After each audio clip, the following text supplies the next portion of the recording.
yahoze ari umuyobozi mukuru wa polisi y'u Rwanda ndetse kandi mbere y'uko aza gutabwa muri yombi yari guverineri w'intara y'Iburasirazuba mu Rwanda. CG Retired Gasana Emmanuel akaba amaze gukatirwa gufungwa imyaka igera kuri 3 n'amezi agera kuri 6. Urukiko rwisumbuye rwa Nyagatare rwakatiye CG Retired Gasana Emmanuel gufungwa imyaka igera kuri 3 n'amezi 6 n'ihazabu ya miliyoni 36 z'amafaranga y'u Rwanda nyuma yo kumuhamya icyaha cyo gukoresha ububasha ahabwa n'amategeko mu nyungu ze bwite. Icyemezo cy'urukiko cyasomwe kuri wa kane tariki ya 11 Mata 2024 ku cyaha cyo kwakira indonke CG Retired Gasana yagizwe umwere. Urukiko rwatangaje ko uyu mugabo wabaye guverineri w'intara y'Iburasirazuba yari yakatiwe imyaka igera kuri 7 n'ihazabu ya miliyoni 144 z'amafaranga y'u Rwanda, ariko kubera impapuro za muganga zigaragaza ko afite uburwayi burimo umuvuduko w'amaraso byatumye urukiko rumugabanyiriza ibihano.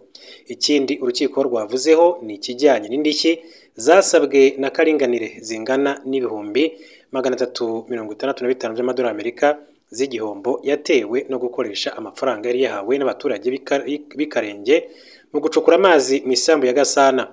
Uyu mugabo yari yasabye kandi miliyoni 100 z'amafaranga y'u Rwanda nk'indishyi y'akababaro na miliyoni 5 z'amafaranga y'u Rwanda nk'igihembo cy'avoka. Urukiko rwemeje ko ibi byose nta shingiro bifite. Muri Werurwe 2024 nibwo ubushinjacyaha bw'u Rwanda bwasabye urukiko rwisumbuye rwa Nyagatare guhamya CG Retired Gasana ibyaha akurikiranyweho rukamuhanisha igihano cy'igifungo cy'imyaka 10 n'ihazabu ya miliyoni 144 z'amafaranga y'u Rwanda. CG Retired Gasana yatawe muri yombi tariki 26 Ukwakira 2023 afungiye muri gereza ya Nyarugenge iherereye i Mageragere. Ibyaha akurikiranyweho ubushinjacyaha kandi bwagaragaje ko bikomoka ku mikoranire na rwiyemezamirimo Karinganire Eric wari ufite isoko ryo kugeza amazi mu murima wo mu duce dutandukanye mu Burasirazuba bw'u Rwanda. Nko muri Gicurasi kandi 22 rwiyemezamirimo yari amaze kuyageza mu mirenge ya Gahengeri na Karenge i Rwamagana. Ngo ageze muri Karenge yahuye n'ikibazo abura umuriro uhagije, yagombaga kandi gukoresha ku mashini ku buryo hamwe wari muke ahandi ntawo hari. Icyo gihe ngo yarebye Gasana Emmanuel amuganiriza uwo mushinga n'imbogamizi afite, undi amubwira ko azamufasha. Tariki 25 Gicurasi 2022 Gasana Emmanuel ngo yari kumwe n'abayobozi b'uturere b'inzego z'umutekano basuye uwo mushinga barawushima. Mu minsi 3 Karinganire yandikiye Gasana amusaba randevu kugira ngo rero amugaragarize imbogamizi ziri mu mushinga bityo amukorere ubuvugizi. Icyo gihe bahuriye kuri hoteli Nyagatare baraganira. Gasana amubwira ko afite umurima uri mu murenge wa Katabagemu mu mudugudu wa Rebero, amusaba ko yamupimira niba munsi y'ubutaka arimo amazi. Karinganire yagiye gupima ya sambu ya Gasana asanga arimo amazi. Gasana ngo yamusabye ko yamufasha ngo ayo mazi akazamurwa akajya akoreshwa mu kuhira umurima wa Macadamia, bityo akazabiheraho amukorera ubuvugizi ashaka. Icyo gihe Karinganire rero yakoresha amafaranga yari yahawe mu misanzu y'abaturage b'i Rwamagana bashakaga ko abegereza amazi mu mirima. Tariki ya 4 Nyakanga 2022 amazi yari yamaze kugera mu isambu ya Gasana. Mu bikorwa by'ubushinjacyaha bwavuze ko byari bifite agaciro ka miliyoni 48 z'amafaranga y'u Rwanda.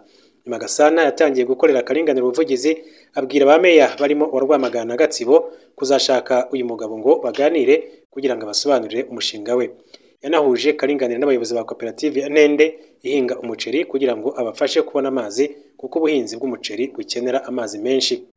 Nyuma Gasana yaje gusa n'uwikanga ko ibyo yakoze bishobora kuzamo ikibazo, ahagarika rwiyemezamirimo na bimwe mu bikoresho byari byashyizwe mu murima we arabihagarika. Ibimenyetso byagaragajwe mu rukiko nuko ngo RIB ubwayo yageze mu isambu ya Gasana tariki 27 Ukwakira 2023 isanga ari pompe zicomekwaho imipira ijyana amazi mu murima n'umuriro w'amashanyarazi wifashishwa kugira ngo izo mashini zikore. Ikindi n'amashusho n'amafoto agaragaza ko hari imirimo yakorewe muri iyo sambu, aho Karinganire yagiye ayasangiza Gasana amwerekaho ibikorwa bye bigeze. Mu iburana rya Gasana yemeye ko yahuye na Karinganire kuri hoteli Nyagatare ko rwiyemezamirimo yapimye amazi akayazamura mu murima we. Yemera ko ibyo byose yakorewe nta mafaranga yigeze yishyura, ariko akagaragaza ko byakozwe mu nyungu z'abaturage bagombaga kugezwaho ayo mazi. Yabwiye urukiko ko yahagaritse Karinganire kuko yaramaze kumenya amakuru ko hari abantu uwo rwiyemezamirimo yambuye ababeshya kubaha amazi ariko ntabikore, akabambura arenga miliyoni 300 z'amafaranga y'u Rwanda. Kuri ubu Karinganire arafunzwe kubera kwihesha ikintu cy'undi yakoresheje uburiganya, nubwo yatanze amakuru ku mikorere y'ibyaha bya Gasana Emmanuel. Gasana kandi yagaragaje ko ubuhamya bwa Karinganire burimo ibinyoma ngo kuko yashakaga kumwimuraho nyuma y'uko bamuhagaritse gukora ndetse bakanamufunga kubera uburiganya. Yavuze ko ibyo yakoze byo gukorera ubuvugizi Karinganire Eric byari mu nshingano ze kuko mu mikorere n'inshingano z'intara harimo guhuza inzego za leta, gukora ubuvugizi, gutanga ubujyanama no kubungabunga umutekano, bityo ko atari kubisabira ikiguzi. Uyu yahoze ari intumwa nkuru ya leta mu Rwanda ndetse aba na minisitiri w'ubutabera mu Rwanda, yaje kugirwa ambasaderi w'u Rwanda mu bwami bw'Ubwongereza, ni ukuvuga uhagarariyeyo inyungu z'u Rwanda. Bwana Businge akaba asaba guhagurukira abakekwaho muri jenoside bakomeje kwidegembya mu gihugu cy'Ubwongereza.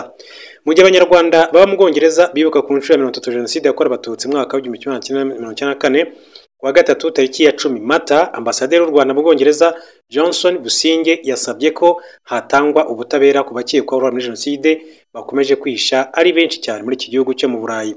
Abatanze ibiganiro nyamukuru mu kwibuka ku nshuro ya 30 i Londres ni Beata Uwazaninka warokotse jenoside, Linda Melvin umunyamakuru w'iperereza w'umwongereza akaba n'umwanditsi, Retired Honorable Priscilla Scotland umunyamabanga mukuru wa Commonwealth, ndetse na ambasaderi Johnson Businge. Businge yashimangiye ko Ubwongereza ari kimwe mu bihugu bike byo mu Burengerazuba bitigeze biburanisha cyangwa se ngo byohereze mu gihugu icyo ari cyo cyose ukekwaho uruhare muri jenoside utuye ku butaka bwabo, nk'uko yabigarutseho ku munsi w'ejo. Celestin Mutabaruka, Dr Vincent Bajinya, Emmanuel Nteziryayo, Celestin Ugirashebuja, Charles Munyaneza ni bamwe mu bahunze ubutabera bakekwaho kugira uruhare muri jenoside yakorewe abatutsi bazwiho ko baba mu gihugu cy'Ubwongereza. Umuhango wo kwibuka witabiriwe n'abanyamuryango barenga 600 ba diaspora nyarwanda mu Bwongereza, abagize ambasade zitandukanye zikorera i Londres, abagize guverinoma y'Ubwongereza ndetse n'abayobozi muri Commonwealth. Businge yagize ati nyuma y'imyaka 30 undi munsi ushize ni mwinshi cyane nk'uko yabigarutseho. Ati mu Bwongereza abantu benshi cyane bakekwaho kuba baragize uruhare muri jenoside ati bakomeje kuhaba ari benshi kandi batunzwe n'umusoreshwa w'Ubwongereza.